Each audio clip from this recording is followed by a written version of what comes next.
ये किसका पर्स गिर गया?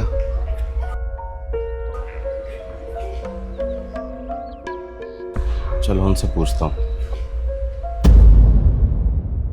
बेटा ये मेरा पर्स है। चाचा सच में तुम्हारा पर्स है या मुझे उठाते हुए देख लिया इसलिए मांगने आ गए? मेरा ही है बेटा, मैं भला की झूठ बोलूंगा। पैसों का लालच अच्छा अच्छा का ईमान खराब कर देता है चाचा।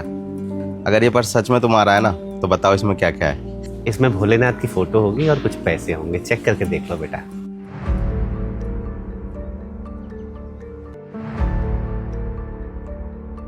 चाचा भगवान की फोटो तो हर कोई रखता है पर्स में, मैं कैसे मान लूं कि ये तुम्हारा ही पर्स है? क्या बात है चाचा, हंस क्यों रहे हो? हंसने की तो बात है बेटा, मैंने तुम्हें भगवान की पहचान भी बता दी, फिर भी तुम्हें लग रहा है मैं झूठ बोल रहा हूँ। चाचा भगवान का नाम लेकर बात को गोल गोल मत घुमाओ। मैं खुद भोलेनाथ जी का बहुत बड़ा भक्त हूँ।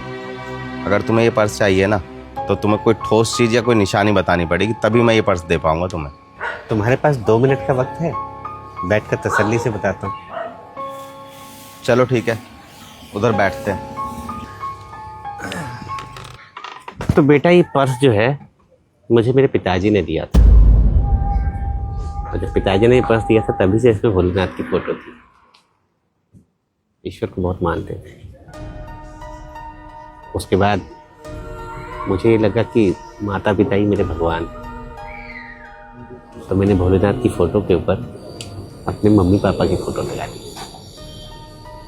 फिर मैं कॉलेज जाने लगा, बड़ा हो गया, अपने हैंडसम होने पर बड़ा गुमान था मुझे, तो मैंने अपनी एक जवानी की फोटो अपने माता पिता की फोटो के ऊपर लगा दी। कॉलेज में पढ़ते पढ़ते मुझे एक लड़की से प्यार हो गया। ऐसा लगने लगा कि मेरी दुनिया ही वो,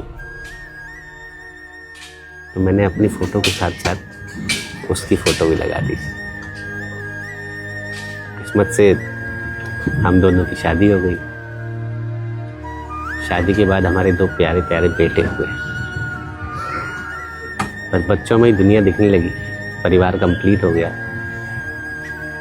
तो मैंने अपनी और अपनी पत्नी की फोटो के ऊपर अपने दोनों बच्चों की फोटो लगा दी। चाचा तुमने तो अपनी पूरी कहानी सुना दी, सीधा मुद्दे पे आओ ना। उसी पर आ रहा हूँ बेटा। फिर मेरे बच्चे बड़े हुए, पढ़ लिख कर नौकरी करने लगे, उनकी शादियाँ करवाई। शादी के बाद एक बेटा विदेश में जाके बस गया। दूसरे बेटे की बहू मुझे पसंद नहीं करती थी, तो वो भी हमसे अलग रहने लगा।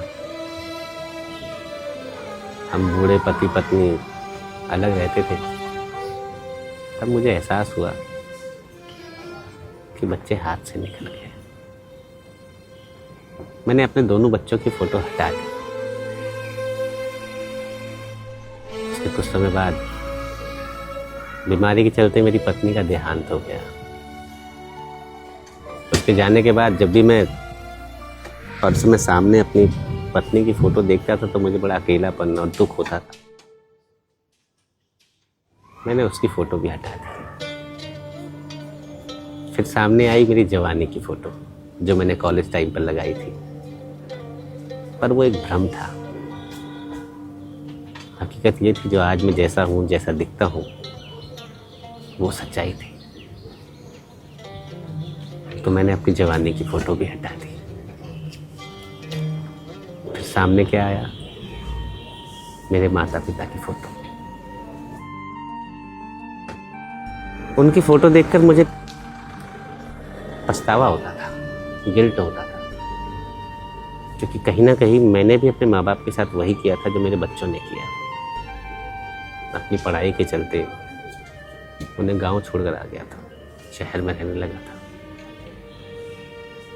उनसे माफ़ी भी नहीं मांग पाया। इसलिए मैंने अपने माता पिता की फ़ोटो भी हटा दी। और फिर बची कौन सी फ़ोटो? भोलेनाथ की, जो मेरे पिताजी ने इस पर्स में मुझे लगा कर दी थी। भोलेनाथ की फ़ोटो देख के मुझे बड़ा सुकून मिला। परम सत्य तो भगवान ही है। हम कितना भी दौड़ लें, कितना भी भाग लें, कितने छल फरेब कर लें, जाना हमने भगवान के पास ही है। बेटा तुम मुझे ये पर्स दे दो, बाकी इसमें 600 रुपये रखे हैं, भले तुम वो रख लो। नहीं नहीं चाचा, ये पर्स आपका ही है, ये लो। और आपके कारण ही मुझे भी जीवन के कड़वी मगर असली सच्चाई पता चली। सुख दुख तो आने जाने हैं, लेकिन परमात्मा ही परम सत्य है। चलता हूँ बेटा।